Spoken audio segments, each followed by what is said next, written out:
ఓం శ్రీ మాత్రే నమః. పంచామృతం ప్రేక్షకులందరికీ హృదయపూర్వక స్వాగతం.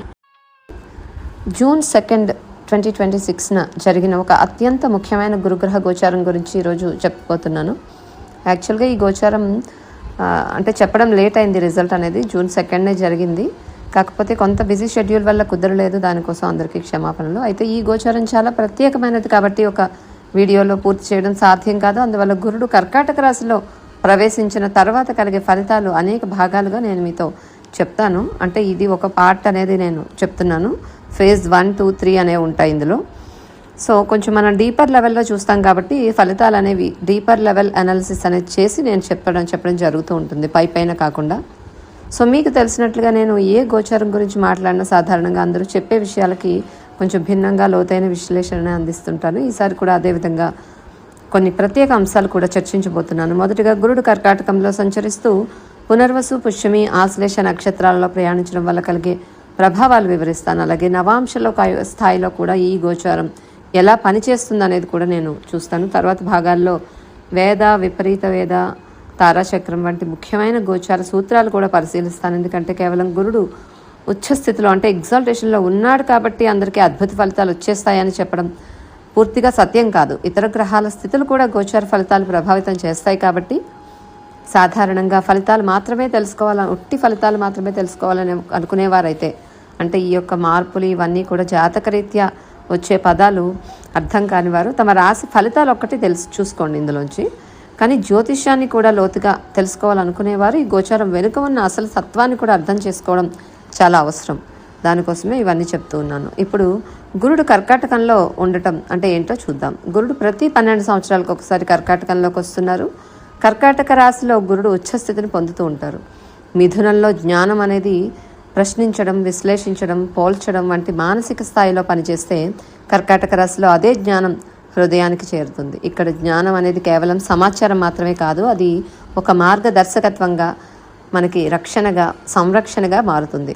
కర్కాటకం అంటే తల్లిని సూచించే రాశి. పోషణ, భద్రత, కుటుంబం, భావోద్వేగాలు, మాతృత్వం, స్వదేశం, అనుబంధం ఇటువంటి వాటికి ఎక్కువగా ఇది ప్రతీకగా ఉంటూ ఉంటుంది. అందుకే ఈ సమయంలో ఇతరులను బాగా చూసుకునే వాళ్ళు, సేవాభావం కలిగిన వాళ్ళు, కుటుంబ బాధ్యతలు తీసుకునేవారు ప్రత్యేక ఆశీర్వాదాలు పొందుతారు. గురుడు దేవతల గురువు, జీవితంలో సరైన దారిని చూపించే గ్రహం. మనం సందిగ్ధంలో అంటే సమస్యల్లో కానీ ఒక సందిగ్ధంలో ఉన్నప్పుడు ఒక మంచి గురువు, పెద్దవాళ్ళు లేదా మార్గదర్శకులు అవసరమైనట్లుగా జాతకంలో గురుడు కూడా మనకు దిశని చూపిస్తారు. మొదటి గురువు తల్లి, తర్వాత తండ్రి, ఉపాధ్యాయులు, జీవితంలో ఎదురయ్యే మార్గదర్శకులు, వీరందరి ఆశీర్వాదాలు కూడా గురుగ్రహం ద్వారానే సూచించబడతాయి. గురుడు మనకు కేవలం ధనం మాత్రమే ఇవ్వరు. ధర్మం, నైతిక విలువలు, జ్ఞానం, ఆశ, విశ్వాసం, సరైన నిర్ణయ శక్తిని కూడా ఇస్తూ ఉంటారు. జీవితంలో ఏదైనా లోటు ఉంది అన్నప్పుడు, సరైన అవకాశాలు దొరకనప్పుడు లేదా మనలో నమ్మకం తగ్గినప్పుడు గురుడు ఆ లోటును పూర్తి చేయడానికి సహాయపడతారు. కర్కాటక రాశిలో అంటే క్యాన్సర్ సైన్లో ఉన్న గురుడు దేవాలయ ప్రాంగణంలో దూరంగా నిలబడి ఉపన్యాసం చెప్పే ఒక పూజారి లాంటి వారు కాదు. ఇంట్లో ఉన్న పెద్దవాళ్ళు నిశ్శబ్దంగా మనల్ని ఆశీర్వదిస్తున్నట్లుగా ఒక గురువులాగా, ఒక మార్గదర్శకులుగా పనిచేస్తారు. అయితే గుర్తుంచుకోవాల్సిన విషయం ఏంటంటే గురుడు విస్తరణకు కారకుడు. మన మంచి విషయాలను కూడా మనకి పెంచుతూ ఉంటారు. సమస్యలను కూడా పెద్దవి చేయగలడు. అలాగే పంటలు అంటే పెరగడానికి మనం చూస్తే వర్షం ఎంత అవసరమో కలుపు మొక్కలు పెరగడానికి కూడా అదే వర్షం ఉపయోగపడుతూ ఉంటుంది. అందువల్ల ఈ గోచారం ద్వారా మీ జీవితంలో ఏం పెరుగుతుంది అది మీరు ఇప్పటి వరకు నిర్మించుకున్న పునాదులపై ఆధారపడి ఉంటుంది. ఈ సమయంలో గురువు, మెంటర్స్, పెద్దవాళ్ళు, ఆధ్యాత్మిక మార్గదర్శకుల నుంచి సహాయం లభిస్తూ ఉంటుంది. విదేశీ ప్రయాణాలు, ఉన్నత విద్య, ఆధ్యాత్మిక పురోగతి, కుటుంబ సౌఖ్యం, పిల్లల విషయంలో శుభ ఫలితాలు కనిపిస్తాయి ఓవరాల్గా. ఇప్పుడు నక్షత్రాల వారీగా చూసుకున్నట్లయితే జూన్ 18 వరకు గురుడు పునర్వసు నక్షత్రంలో సంచరిస్తున్నారు. పునర్వసు అంటే తిరిగి పునరుద్ధరణ, పునర్నిర్మాణం, కోల్పోయిన దాన్ని తిరిగి పొందడం. జూన్ 18 నుండి ఆగస్టు 19 వరకు కూడా పుష్యమిలో సంచరిస్తారు. పుష్యమి అత్యంత శుభప్రదమైన ఒక పోషణను సూచించేటటువంటి నక్షత్రం. ఈ సమయంలో విద్య, ఆధ్యాత్మికత, కుటుంబ అభివృద్ధి, స్థిరత్వం పెరుగుతాయి. ఆగస్టు 19 నుంచి అక్టోబర్ 31 వరకు ఆశ్లేష నక్షత్రంలో సంచరిస్తారు. ఆశ్లేష ఒక చెడు నక్షత్రం అయితే కాదు, కానీ ఇది లోతైన. సో మనకి ఏంటంటే మొత్తం సుమారు 5 నెలల వ్యవధిలో గురుడు దాదాపు 26 డిగ్రీలు ప్రయాణిస్తూ ఉన్నారు. అంటే మనకి 2026 జూన్ 2న కర్కాటకంలోకి ప్రవేశించిన గురుడు 2026 అక్టోబర్ 31న సింహంలోకి ప్రవేశిస్తారు. అంటే June, July, August, September, October మొత్తం 5 నెలలు కూడా ప్రయాణిస్తున్నారు గురుడు 26 డిగ్రీలు. సాధారణ పరిస్థితుల్లో అయితే ఈ దూరాన్ని ప్రయాణించడానికి మరింత ఎక్కువ సమయమే పడుతుంది. కానీ ఈసారి కేవలం 5 నెలల్లోనే ఆ ప్రయాణం పూర్తవుతుంది. అంటే గురుగ్రహం తన సాధారణ వేగం కంటే దాదాపు 2 కంటే ఎక్కువ వేగంతో కదులుతున్నారు ఈ టైంలో. ఈ వేగాన్ని ఒక రకంగా ప్యానిక్ మోడ్ అని చెప్పుకోవచ్చు. ఒక ప్రశ్న అనేది మనకి వస్తూ ఉంటుంది ఈ టైంలో. ఉచ్చస్థితిలో గురుడు ఉంటున్నారు కదా, అదే సమయంలో ప్యానిక్ మోడ్లో ఉంటే దాని ఫలితాలు ఎలా ఉంటాయి అనేది ఇది చాలా జాగ్రత్తగా అర్థం చేసుకోవాల్సిన విషయం. ఈ కాలంలో చాలామంది తొందరపాటు పెట్టుబడులు పెట్టడం, సరైన ఆలోచన లేకుండా నిర్ణయాలు తీసుకోవడం, హఠాత్తుగా కొత్త పనులు ప్రారంభించడం, భవిష్యత్ పరిణామాలు అంచనా వేయకుండా ముందుకు దూకడం వంటి పరిస్థితులు అయితే కనిపిస్తున్నాయి. అంటే ఇది మంచి అవకాశాల కాలమే అయినప్పటికీ కూడా అదే సమయంలో ఆత్రుతతో నిర్ణయాలు తీసుకునే ప్రమాదం కూడా ఉంది. అందుకే గురుడు ఉచ్చస్థితిలో ఉన్నారని మాత్రమే చూసి అతిగా ఉత్సాహపడకూడదు. ఈ గోచారంలో అత్యంత ముఖ్యమైన విషయం ఏంటంటే 2027 ఏప్రిల్ 13న గురుడు తిరిగి డైరెక్ట్ మోషన్లోకి వచ్చిన తర్వాతే పరిస్థితులు క్రమంగా స్థిరపడతాయి.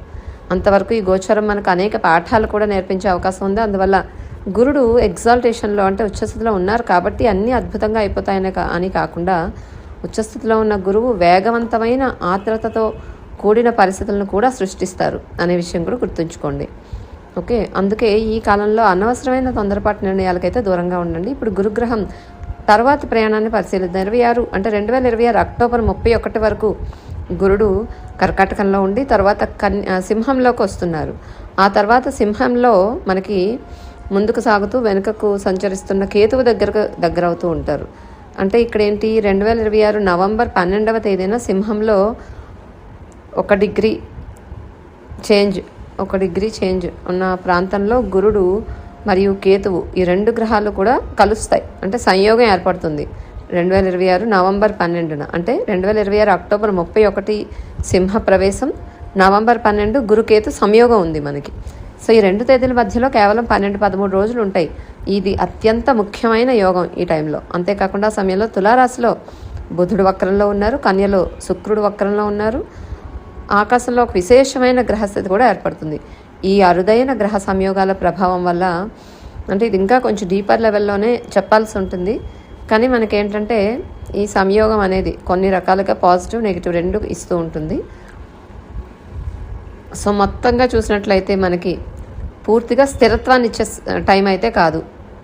రాహుకేతు అక్షం గురుగ్రహాన్ని ప్రభావితం చేస్తుంది. అందువల్ల నిర్ణయాలు, ఆలోచనలు, ప్రణాళికలు చాలా వేగంగా జరుగుతాయి. ఓవరాల్గా ముఖ్యంగా వ్యాపారంలో ఉన్నవాళ్ళు, దిగుమతి ఎగుమతి వ్యాపారాలు చేసేవాళ్ళు, విదేశీ ఒప్పందాలు చేసుకునే వాళ్ళు కూడా చాలా జాగ్రత్తగా ఉండాలి. ఏదైనా కొత్తగా వ్యాపారాల్లోకి వెళ్లే ముందు డాక్యుమెంటేషన్ పూర్తిగా చూసుకోండి, ఒప్పందాలు జాగ్రత్తగా చదవండి, లీగల్ పేపర్ వర్క్ చూసుకోండి, తొందరపడి సంతకాలు చేయకండి. ఈ టైంలో అందరికీ ఒక ముఖ్యమైన సూచన ఏంటంటే వాదనలు, అనవసరమైన వివాదాలకు దూరంగా ఉండాలి. గురుడు అత్యంత వేగంగా సంచరిస్తున్నారు కాబట్టి ప్రజల్లో ఒక రకమైన ఆత్రతే ఉంటుంది. సో ప్రతి ఒక్కరు జీవితంలో ఏదో ఒక లక్ష్యాన్ని చేరుకోవాలని కోరుకుంటారు. కానీ ఆ లక్ష్యాన్ని చేరుకునే క్రమంలో అతిగా తొందరపడితే ఫలితాలు రావు, మీకు ఇంకా నెగిటివ్ వచ్చే అవకాశం ఉంటుంది. దురదృష్టవశాత్తు చాలామంది అసహనాన్ని తమకు అత్యంత దగ్గరగా ఉన్న వారిపైన చూపిస్తూ ఉంటారు. అది లేకుండా చూసుకోండి. సో మీ శక్తిని పని మీద, కెరీర్ మీద, అభివృద్ధి మీద, భవిష్యత్ ప్రణాళికల మీద చూపించడం మంచిది. మీనరాశి వారికి గురు గోచారం ఏ విధంగా రిజల్ట్ ఇస్తుంది అనేది చూస్తే ఈ యొక్క 2 జూన్ 2026 నుంచి 31 అక్టోబర్ 2026 మధ్యలో ఉన్న గురు గోచారం మీనరాశి వారికి ఇది 5వ ఇంట్లో జరుగుతుంది. సాధారణంగా జ్యోతిషంలో గురుడు 5వ ఇంట్లో సంచరించడం అత్యంత శుభప్రదమైన గోచారాల్లో ఒకటిగా మనం చెప్పుకుంటాం. 5వ ఇల్లు అంటే పిల్లలు, విద్య, మేధస్సు, లవ్, సృజనాత్మకత, పూర్వపుణ్యం, మంత్రసిద్ధి, ఆధ్యాత్మిక ఎదుగుదల, ఇవన్నీ కూడా ఎక్కువగా ఫ్యూచర్ గురించిన ఆలోచనలు, ఇవన్నీ అంశాలను సూచిస్తూ ఉంటుంది. అందువల్ల మొదట ఇది అద్భుతమైన గోచారం అనే అనిపిస్తుంది. కానీ ఇక్కడ ఒక ముఖ్యమైన అంశం ఏంటి అంటే వేద ప్రభావం ఉంది. అంటే గురుడు 5వ ఇంట్లో మంచి ఫలితాలు ఇవ్వాలంటే 4వ ఇంట్లో అడ్డంకులు ఉండకూడదు. కానీ ఈ కాలంలో 4వ ఇంట్లో ఎక్కువ గ్రహాలు సంచరిస్తూ ఉండడం వల్ల గురువు ఇచ్చేటటువంటి శుభ ఫలితాలకు కొంత ఆటంకాలు ఉంటాయి. బుధుడు, శుక్రుడు, రవి, కుజుడు వివిధ సమయాల్లో ఈ మధ్యలోనే, ఈ జూన్ టు అక్టోబర్ మధ్యలోనే 4వ ఇంట్లో వస్తూ ఉన్నారు ఆ మధ్యలోకి. కాబట్టి అందువల్ల జూన్ 2 టు సెప్టెంబర్ 18 మధ్యలో గురువు యొక్క పూర్తి ఆశీర్వాదం మీరు పొందలేకపోతారు. అంటే గురుడు బలహీనం అయ్యారని కాదు, కానీ ఫలితాలు రావడానికి కొంత గ్రహాల అడ్డంకి, అంటే కొంత సమయం అనేది పడుతుంది. మీరు ఎదురు చూస్తున్న ఫలితాలు ఆలస్యంగా వచ్చే అవకాశాలు పిల్లల విషయాల్లో, విద్య విషయంలో, ప్రేమ సంబంధాల్లో, ఆధ్యాత్మిక సాధనలో లేదా కుటుంబ వాతావరణంలో కొంత ఒత్తిడైతే ఉంటుంది. ఇంటి వాతావరణం, రియల్ ఎస్టేట్ విషయాలు లేదా కుటుంబ బాధ్యతలు గురువు ఇచ్చేటటువంటి ఆశీర్వాదాలను కొంతకాలం అడ్డుకునే అవకాశం ఉంది. అందుకే ఈ సమయంలో మీపై మీరు మరింత వర్క్ చేయాలి. తల్లి ఆశీర్వాదం, తర్వాత ఇంటి యొక్క శాంతి కాపాడండి. సృజనాత్మకత పెంచుకోండి. హృదయాన్ని జాగ్రత్తగా చూసుకోండి. ఇక్కడ హృదయం అంటే కేవలం మీకు అంటే ఈ యొక్క శారీరకంగా చూస్తే గుండె మాత్రమే కాదు, భావోద్వేగంగా అంటే ఎమోషనల్ వరల్డ్, మీ ఎమోషనల్ వరల్డ్ని కూడా జాగ్రత్తగా చూసుకోండి. మీ పిల్లలు, ప్రేమ మరియు సృజనాత్మకత ఇవన్నీ కూడా మీరు ఈ గోచారం మీకు మంచి రిజల్ట్ ఇస్తుంది, బలపరుస్తుంది. కానీ తొందరపాటు నిర్ణయాలు అయితే తీసుకోకండి. పిల్లల ఆరోగ్యం, విద్య లేదా వారి భవిష్యత్తుకు సంబంధించిన విషయాల్లో ప్రత్యేక శ్రద్ధ పెడతారు, అవసరం కూడా. విద్యార్థులు చదువుపై మరింత దృష్టి పెట్టాలి. తర్వాత భావోద్వేగాలు సరిగ్గా అర్థం చేసుకోండి. కెరీర్ అండ్ అధికార సంబంధాలు చూస్తే ఈ సమయంలో మీ బాస్లు, సీనియర్స్, అధికారులతో మంచి సంబంధాలు కొనసాగించడం చాలా ముఖ్యం. 5వ ఇంటి ఆశీర్వాదాలు ఆస్వాదిస్తూనే ఉద్యోగ బాధ్యతలు మాత్రం నిర్లక్ష్యం చేయకండి. అలా చేస్తే అవకాశాలు చేజారే అవకాశాలు ఉన్నాయి. మీ ప్రతిభను సరైన దిశలో ఉపయోగించుకోండి. కొత్త విషయాలు నేర్చుకోండి. మీ జ్ఞానాన్ని ఇతరులతో పంచుకోవడం ఈ టైంలో చాలా అవసరం. పిల్లలకు బోధించడం, మార్గదర్శకత్వం ఇవ్వడం, కౌన్సిలింగ్ చేయడం వంటి పనులు మంచి ఫలితాలు ఇస్తాయి ఈ టైంలో. పెట్టుబడులు ఇవన్నీ కూడా ఊహాజనితంగా ఉండే పెట్టుబడులు, స్పెక్యులేషన్, రిస్కీ ఇన్వెస్ట్మెంట్స్ విషయంలో ఈ టైంలో మాత్రం జాగ్రత్తగా ఉండాలి. బట్ ఆకస్మిక లాభాల ఆశతో మీరైతే నిర్ణయాలు తీసుకోకండి. ప్రాపర్టీ కొనుగోళ్ళు, తర్వాత రియల్ ఎస్టేట్ పెట్టుబడులు వంటి విషయాల్లో పూర్తి పరిశీలన తర్వాత మాత్రమే మీరు ముందుకు వెళ్ళాలి. తొందరపాటు నిర్ణయాలు అయితే నష్టాన్ని కలిగించే అవకాశాలు కొంతవరకు కనిపిస్తున్నాయి. ఈ యొక్క గురు దృష్టి 5వ ఇంట్లో ఉన్న గురుడు మీ ఫస్ట్ హౌస్ని, అంటే మొదటి స్థానం, మీ రాశిని, తర్వాత 9వ ఇంటిని, మీ యొక్క 11వ ఇంటిని ఇక్కడ చార్ట్లో చూడొచ్చు.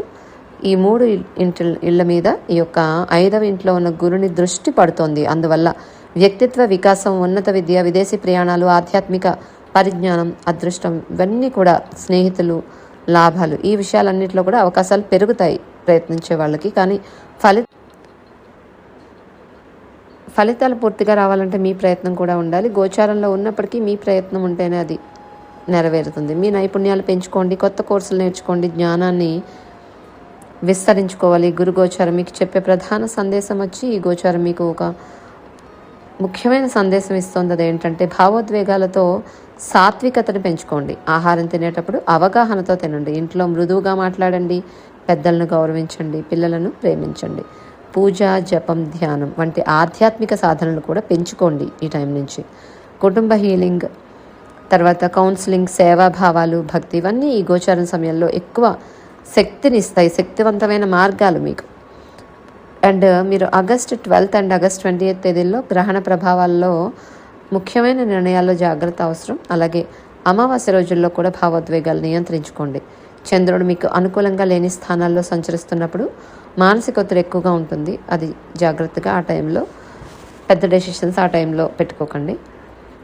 గురు గోచారం కేవలం మీకు ధనం, విజయం మాత్రమే ఇవ్వడానికి రాలేదు. ఇది మీకు ఆనందాన్ని, అంతర్గత శాంతి, మీకు ఏదైతే ఇంటర్నల్గా మీకు ఏదో ఒక విషయం పట్ల మనశ్శాంతి లేకుండా ఉందో అది ఇస్తుంది. కుటుంబ సౌఖ్యాన్ని, భావోద్వేగ పరిపక్వతను మరియు ఆధ్యాత్మిక ఎదుగుదలను ఇవ్వడానికి కూడా వచ్చింది. ఇప్పటి వరకు మీ జీవితంలో సరిగ్గా పనిచేయని రంగాల్లో ఇప్పుడు క్రమంగా వెలుగు వస్తుంది. మీ భావోద్వేగాలు సరిగ్గా చూసుకోండి. అంటే మీ యొక్క ఎమోషన్ని కరెక్ట్గా ఉంచుకోండి. మిమ్మల్ని మీరు ప్రేమించుకోండి, మిమ్మల్ని మీరు నయం చేసుకోండి. ఈ గురు గోచారం మీ జీవితంలో సంతోషాన్ని, ఆశీర్వాదాలు అన్నీ ఇవ్వడానికే మీకు ఈ గురు గోచారం అనేది వచ్చింది. ఇప్పుడు ఈ యొక్క మీనరాశి వారికి గురు గోచారం ఇచ్చే ఫలితాలు ఈ విధంగా ఉన్నాయి. సో పాజిటివ్గా అయితే ఉన్నాయి బాగానే, కానీ చిన్న నెగటివిటీస్ కూడా మిగిలిన గ్రహాల రిజల్ట్స్ ఇస్తున్నాయి. కాబట్టి ఆయా గ్రహాలకు సంబంధించి మీరు ఎటువంటి పరిహారాలు చేసుకోవాలో ఆయా వీడియోస్లో మీకు డిఫరెంట్ వీడియోస్లో చెప్పడం జరిగింది. అవి ఫాలో అవ్వండి.